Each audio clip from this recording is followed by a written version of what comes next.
குழம்பு செய்ய போகிறோம். எப்படி செய்யறதுன்னு பார்க்கலாம். அதுக்கு முன்னாடி நம்ம சேனல் சப்ஸ்கிரைப் பண்ணாதவங்க சப்ஸ்கிரைப் பண்ணிடுங்க.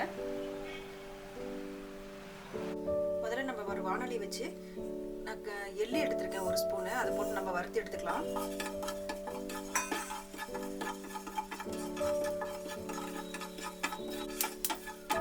கருப்பு எள்ளு இருந்தாலும் பரவாயில்ல, இல்லை வெள்ளை எள்ளு நீங்கள் போட்டாலும் பரவாயில்ல, எதுனாலும் பரவாயில்ல. பொரிஞ்சிருச்சு.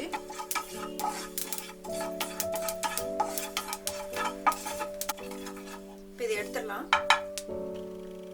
அதே வாணலியில் நான் கொஞ்சம் நிலக்கடலை போட்டிருக்கேன். சும்மா கொஞ்சம் தான் போட்டிருக்கேன். இது போட்டு நம்ம வறுத்து எடுத்துக்கலாம்.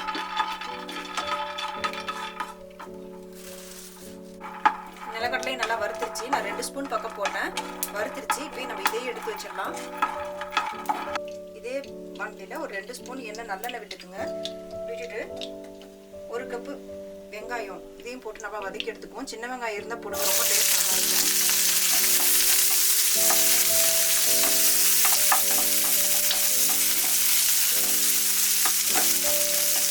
அதையும் நல்லா வதங்கட்டும்.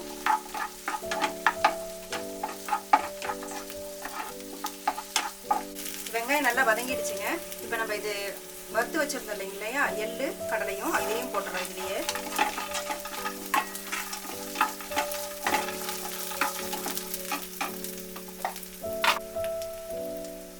தேங்காய் பாருங்க, அதை இவ்வளோதான் போடுறேன், இது மட்டும் போடுறேன். 1 டேபிள் ஸ்பூன் போட்டால் போதும் தேங்காய்.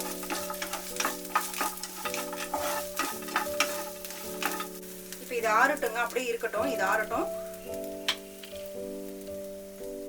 நம்ம இன்னொரு வாணலியை வச்சுட்டு இப்போ எண்ணெய் ஊற்றுறேன். நல்லெண்ணெய் தான் ஊற்றுறேன்.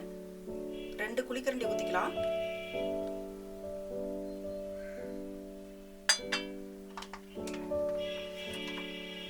கத்திரிக்காய் பாருங்க, நான் இப்படி குட்டி குட்டியாக கத்திரிக்காய் வாங்கி வச்சிருக்கேன். இந்த காம்பு வந்து பாதி மட்டும் கட் பண்ணி எடுத்திருக்கேன். இப்படி எடுத்து நம்ம சாப்பிட்றதுக்கு ரொம்ப நல்லா இருக்கும். அதுக்காக இது நான் கொஞ்சம் விட்டுருக்கேன். இது மாதிரி எடுத்துட்டு இந்த கத்திரிக்காயை வந்து இங்கே பாருங்க, இப்படி இந்த சென்டரில் மட்டும் இப்படி 4ஆ மட்டும் கீறி உள்ள புழு ஏதாவது இருக்கா அப்படின்னு சொல்லிட்டு பார்த்துட்டு நம்ம இப்படியே போட்டுக்கலாம். இந்த மாதிரி வந்து 4ஆ கட் பண்ணி எடுத்துக்கலாம் எல்லாத்தையும்.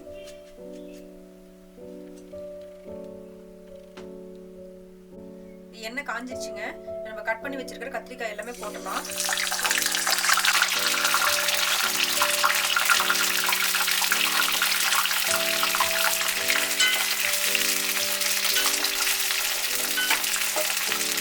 இது இப்போ இந்த எண்ணெயிலே நல்லா வேகணுங்க. நம்ம இப்படியே வச்சுட்டு நம்ம மசாலா பண்ணும்போது இந்த கத்திரிக்காயை போட்டு நம்ம வதக்கி பண்ணோம்னா இது முழுசாக போடுறதுனால வேகாது, நல்லா வேகாது. இப்படி நம்ம பண்ணிட்டு எடுத்து வச்சுட்டு பண்ணோம்னா ஈஸியாக சீக்கிரம் பண்ணி வச்சிடலாம். இப்போ 3லேருந்து 5 நிமிஷத்துக்குள்ள நம்ம இந்த கத்திரிக்காயை போட்டு எண்ணெயில் நல்லா வதக்கணுங்க. இப்போ நம்ம எடுக்க ஆரம்பிச்சிடலாம். எல்லாத்தையும் எடுத்துடலாம்.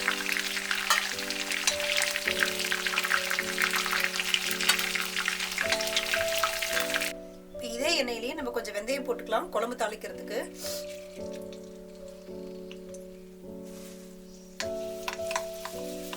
கொஞ்சம் ஜீரகம்,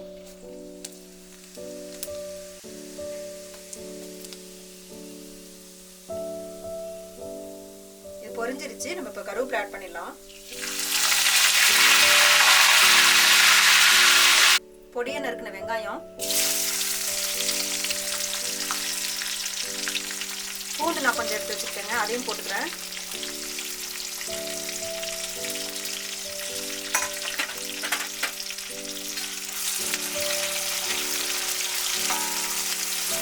நல்லெண்ணெயில் செய்யும் போது ரொம்ப டேஸ்ட் நல்லா இருக்குங்க. நல்லெண்ணெயில் போட்டு இந்த மாதிரி குட்டி குட்டி கத்திரிக்காயாக வாங்கி, பிஞ்சு கத்திரிக்காயாக வாங்கி இப்படி செய்யும் போது டேஸ்ட் ரொம்ப நல்லாயிருக்கும்.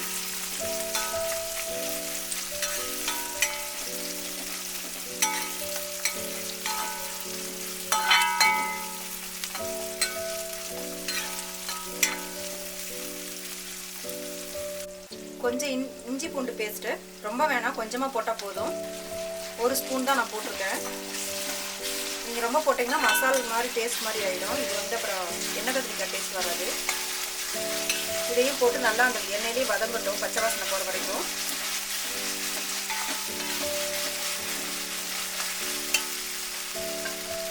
இப்போ இது வதங்கட்டுங்க. வதங்குறதுக்குள்ள நான் ஒரு 5 தக்காளி எடுத்திருக்கேன். இந்த 5 தக்காளியும் வந்து நல்லா மிக்சியில் போட்டு நல்லா ஃபைன் பேஸ்ட்டாக நம்ம அரைச்சி எடுத்துட்டு வந்துடலாம். இந்த வெங்காயம் பூண்டு இதெல்லாம் நல்லா வதங்கிடுச்சுங்க. இஞ்சி பூண்டு பேஸ்ட் போட்டோம், அதுவும் பச்சை வாசனை போகிற அளவுக்கு நல்லா வதங்கிடுச்சு. இப்போ நம்ம தக்காளி அரைச்சோம் இல்லைங்களா, இதையும் நம்ம ஆட் பண்ணிடலாம்.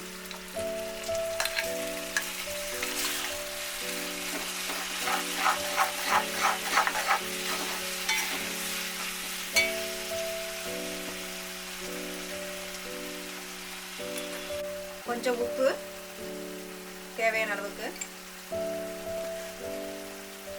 மஞ்சத்தூள் கொஞ்சம், இதுவும் போட்டு இந்த பச்சை வாசனை போகிற அளவுக்கு நல்லா தக்காளி பேஸ்ட் நல்லா இதாகிற வரைக்கும் வதங்கட்டும். தக்காளி பேஸ்ட் வதங்குறதுக்குள்ள நம்ம இது வதக்கி வச்சோம் இல்லைங்களா, இது இப்போ நம்ம மிக்சியில் போட்டு நல்லா ஒரு ஃபைன் பேஸ்ட்டாக அரைச்சி எடுத்துக்கலாம். இப்போ தக்காளி நல்லா வதங்கிட்டு பாருங்கள், எண்ணெய் மேலே வந்துடுச்சு, அந்தளவுக்கு நல்லா வதங்கிடுச்சு. இப்போ நம்ம வந்து குழம்பு மிளகாய் தூள்னு வீட்டில் அரைப்போம் இல்லைங்களா, அது நான் போடுறேன், 2 ஸ்பூன் போடுறேன். உங்களுக்கு இது இல்லைன்னா தனியாத்தூளும் மிளகாத்தூளும் நீங்கள் ஆட் பண்ணிக்கலாம்.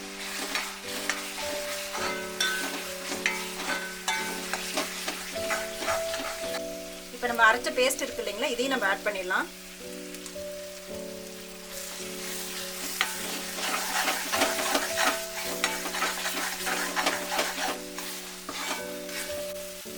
தண்ணி கொஞ்சம் ஆட் பண்ணிக்கலாம். உங்களுக்கு நீங்கள் அரைச்ச மசாலா வந்து கொஞ்சம் அதிகமாக இருக்கிற மாதிரி இருக்குது அப்படின்னா நீங்கள் எடுத்து வச்சுட்டு வேறு குழம்பு செய்யும்போது கூட பண்ணிக்கலாம். கொஞ்சம் போட்டால் போதும், ஒரு 2-3 டேபிள் ஸ்பூன் அந்த மசாலா அரைச்சது போட்டால் போதும். நல்லா குழம்பு கொதிக்குதுங்க. நான் இந்த அளவுக்கு புளியை வந்து நல்லா ஊற வச்சு இந்த மாதிரி நான் கரைச்சி வச்சுருக்கேன், இது நம்ம ஆட் பண்ணிக்கலாம். இது நல்லா பச்சை வாசனை போகிற வரைக்கும் நல்லா கொதிக்கட்டும்.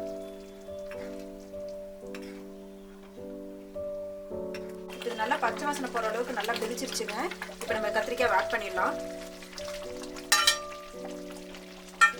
இது ஒரு 10 நிமிஷம் அப்படியே சிம்லேயே வச்சுருவோம், அப்போ தான் வந்து அந்த மசாலா ஃபுல்லாக அந்த கத்திரிக்காயில் இறங்கும். உப்பு காரம்லாம் எப்படி இருக்குது, டேஸ்ட் இருக்குன்னு பார்த்துங்க உங்களுக்கு தகுந்த மாதிரி.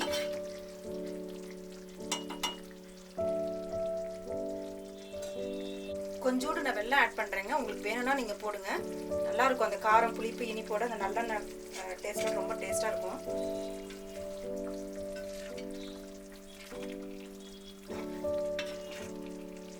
ஒரு 2 நிமிஷம் அப்படியே இருக்கட்டுங்க. இறக்க போகிறதுக்கு முன்னாடி கொஞ்சம் நல்லெண்ணெய் மேலால் லைட்டாக போட்டுட்டு கொஞ்சம் கொத்தமல்லி தழை தூவி இறக்கிடலாங்க. அவ்வளோதான், முடிஞ்சிருச்சு.